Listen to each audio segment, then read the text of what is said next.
JV Cycle is here with an update on June the 9th. So was that the 10-week cycle high? And will we now get the correction? Let's zoom out a little bit. So here is the 3.5-year cycle, and that one says we are in this bullish green area where my trading rule says shorting is forbidden.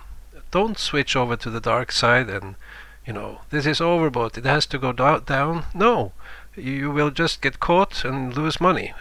Focus on the upside, and then first when you get to this point around the end of this year, then you can start look for short positions and the downside. But it's very possible or likely that we will have a topping formation into the winter. So I have been talking about some kind of a correction this summer or a sideways move here, and one reason is these analogs from the 1970s suggesting maybe that we are in a sideways period here this summer, and then we'll have the bull market high around the end of the year.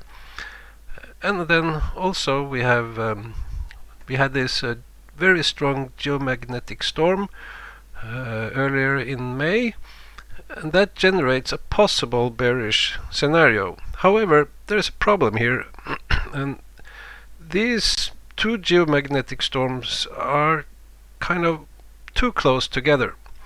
We don't have a very good edge for this last storm being bearish when it came that soon after the previous one, but it still has a potential. Now, the normal pattern after such a geomagnetic storm is something like this: first a topping formation and then a correction. Often or normally we have two upswings and then the correction, but we see this one broke down early. It had only one small upswing and then it broke down, and so the normal formation would be something like this, and we see that does not fit. What I don't like here is this looks like a small ABC pullback, bullish, a bull flag, but the normal pattern is two upswings. Here we only had one, but three upswings is also very possible, and that is the current scenario, my main scenario. But the problem here, or what would ruin this possibly, is if we get a dip this week and then a surge up to a higher high.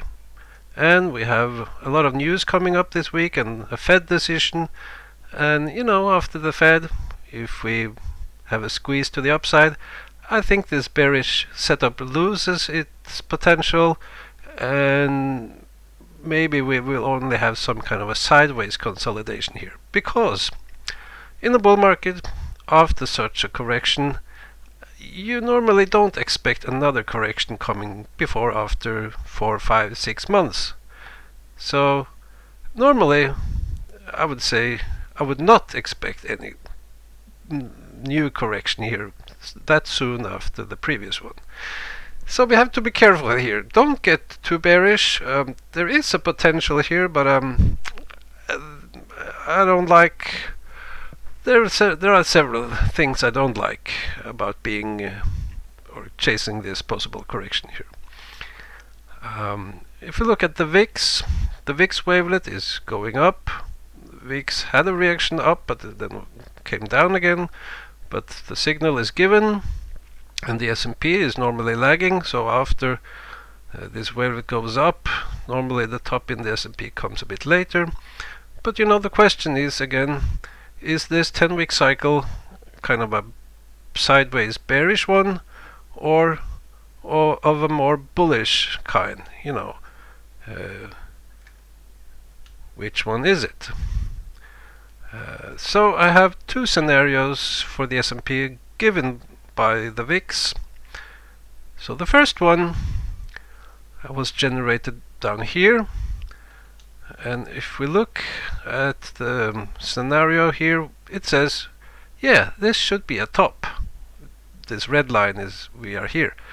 This should be a top, and expect some kind of a downside for the next, say, 3 weeks. So the bearish scenario would be something like this. We start an A, B, C correction. But the other possibility is we squeeze up after the Fed, and then we just have some kind of a sideways action, and then the uptrend continues. And the other scenario is generated by the VIX wavelets curling up. So also this one has the same message. This should be a top. Expect some kind of a downside or sideways action the next about 3 weeks. And the bearish scenario would be something like this. We start immediately this coming week some kind of a ABC correction. While the more bullish one is we squeeze up to the upside, go sideways, and the uptrend continues. So looking, at the wavelets, our daily data. So, this yellow one. Well, first we have this purple one, that's the 10-week oscillation. It is saying now we should look, we have passed the top, and in a bull market you normally want to look for a top a bit later, exactly like this. And we have the yellow one topping out. So these two both suggesting, yeah, that's a very possible top. However, we have this blue one. That one could override the others, and that one could produce this one. This is a position with my normal trading rules. Is rather here you stay cash, be satisfied by this upside in this 10-week cycle. Don't chase the last pop-up here, it may come, but here you're just staying cash and await some kind of a correction or consolidation over here around end of June, early July. So we have a quick look at cycles. The 10-week cycle, now we are in phase with the cycle. It has a low around end of June, early July.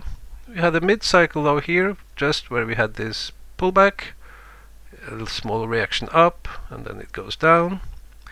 We have the quarterly cycle. That one is going down, but it does not have much time left for the downside. We have the 17-week cycle. So was this the 17th cycle low? It is right now rather bullish. And if we look at the composite of these still has some downside left, but then it goes up. This composite works pretty well, except for this period here. It did not work well, but this does not look very bearish to me. And then we have the hourly data. We have this 2-week oscillation. I've said previous week I expected this bounce to reach the 100-hour moving average, and it did.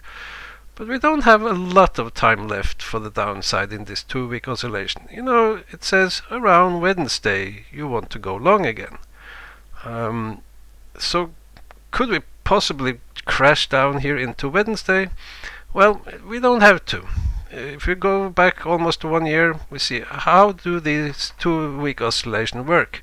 Well, in a correction period, often these 2-week oscillation they merge together, making a 4-week oscillation. So at this point, this is a 2-week oscillation low. Now this is very bullish, but you see this next one was very bearish left translated. And similar here, is this a higher low? It has to be very bullish, but no, again very bearish left translated. And yeah, so it's hard to say here, but two possible outcomes for the Dow. Is it this bullish one making this a big triangle, A, B, C, with a higher C, and then off we go? Or is it a A, B, C bearish one with a lower low? I really can't say, but short term, next couple of days is bearish, but then we have to see what happens after the Fed.